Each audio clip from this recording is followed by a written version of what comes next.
Hi students. அடுத்ததான் நம்ம கூட சேலஞ்சுக்கு சந்தியா வந்திருக்கிறாங்க. டாபிக் என்னதுன்னா வேதிக் கல்ச்சர். அந்த வேதிக் கல்ச்சரை பற்றி ஒரு ஓவர்வியூ அவங்ககிட்ட கேட்கலாம். Hi, good morning. வேதிக் கல்ச்சரை பற்றி ஒரு அவுட்லைன் வேதிக் கல்ச்சர் என்னன்னா, ஃபர்ஸ்ட் இந்தூஸ் வேலி சிவிலைசேஷனோட அவங்களோட அர்பனைசேஷன் டிக்ளைன் ஆனதுக்கு அப்புறம் ஒரு நியூ எரா ஸ்டார்ட் ஆகும். அதான் வேதிக் கல்ச்சர். அதோட பீரியட் என்னன்னா 1500 பிசில இருந்து 600 பிசிக்குள்ள இருக்கும். ஆரியன்ஸ் நம்ம இந்தியாக்குள்ள வந்ததுதான் வேதிக் ஏஜ் அப்படின்னு சொல்றாங்க. ஓகே, அவங்களோட ரிலீஜியஸ் லைஃப் எப்படி இருந்திருக்கு அதை பத்தி கொஞ்சம். அவங்க கடவுள் எதுவுமே வச்சு கும்பிடாம அவங்க கண்ணுக்கு தெரிஞ்சது ஐம்பூதங்களை தான் சாமியா கும்பிட்டுருக்காங்க. அதே மாதிரி பெண் கடவுள்களும் இருந்திருக்காங்க. அப்புறம் கொஞ்ச நாள் போக போக விஷ்ணு, ருத்ரா இவங்களெல்லாம் கண்டுபிடிச்சு கும்பிட ஆரம்பிச்சிருக்காங்க. அதுக்கு முன்னாடி வர கடவுள் எதுவுமே இல்லை, டெம்பிள் எதுவுமே இல்லாமதான் இருந்தது. டெம்பிள் எதுவுமே இல்லாம. அவங்களோட எக்கனாமிக் லைஃப் எப்படி இருக்கு?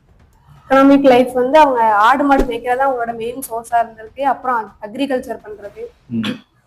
அப்புறம் அவங்க ஒரு இடமா போக போக அவங்களுக்கு அயன் இம்ப்ளிமெண்ட்ஸ் அதெல்லாமே கிடைக்க ஆரம்பிச்சிருக்கு.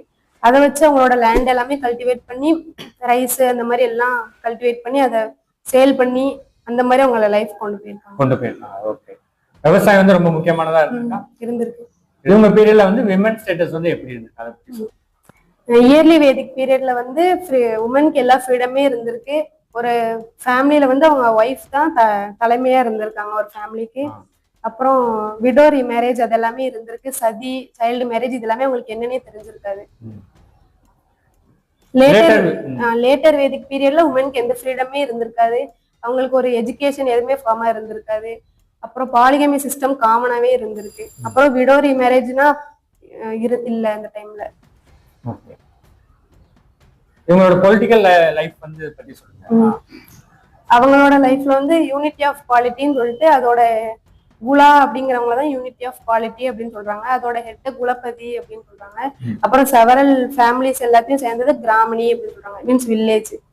அப்புறம் செவரல் குரூப் ஆஃப் வில்லேஜ் விஸ் அப்படின்னு சொல்றாங்க. அவங்களோட ஜனா ட்ரைப், அவங்க ட்ரைப் பேர் அது. அவங்களோட ஹெட் ராஜன் அப்படின்னு சொல்றாங்க.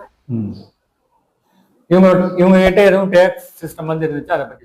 டாக்ஸ் சிஸ்டம் அவங்க கல்டிவேட் பண்ற ப்ராடக்ட்ஸ்ல 1/6 அப்படின்னு சொல்லிட்டு டாக்ஸ் வச்சிருந்தாங்க. அது நேம் பாலி அப்படின்னு சொல்றாங்க.